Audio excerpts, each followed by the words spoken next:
Sobrang hirap ng may sakit na vertigo. Then, nakita ko po yung post ng aking upline, si Sister Risa Kopling. Siya po ang aking upline. Belong po ako sa CHMI family. Yes, ayan po lahat ang grupo ko. Yan po, na-diagnose po ako. Tapos lahat ng laboratory ko is negative po lahat. So, walang findings. Ang last na sinabi ng doktor is MRI. So, natakot po ako magpa-MRI kasi ayoko po yung result na malalaman ko. Then, in-invite ako ni Sister Risa sa South. Nag-join po ako 3 accounts. Prinasis po ni Ginabi ang aking pay-in ng 12 ng gabi. So, ang transaction po through online. Yan po yung aking mga result. Normal po siya lahat. Yan. Tapos, binigyan po ako ng gamot ng doktor.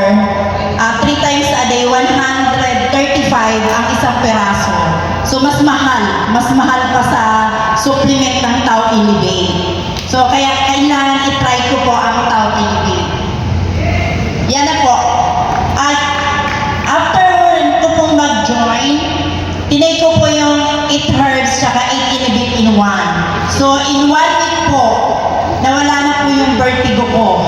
Palakpak naman po dyan.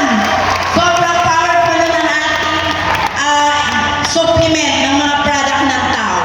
So, 3 months ko na siyang tinitake. Hindi ko na po nararanasan yung mahilo at mawala ng malay. At kahit magpuyat po ako sa office, hindi na po ako nakakaranas ng hilo at sakit ng ulo. Yan. Nag-join po ako 3 accounts. Standard lang po kasi trinay ko dahil hindi ko naman po i-work ang business.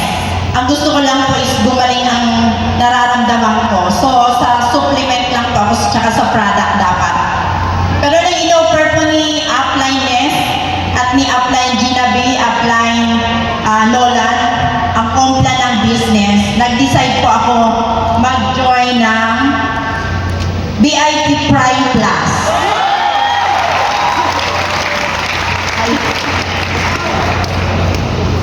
BIP Prime Plus po. Dahil ang sabi po nila, kung mag-standard lang ako, self-effort lang po ang gagawin ko. Pero mas malaki ang kikitain mo pag naka-BIP Prime Plus. Which is true po yan.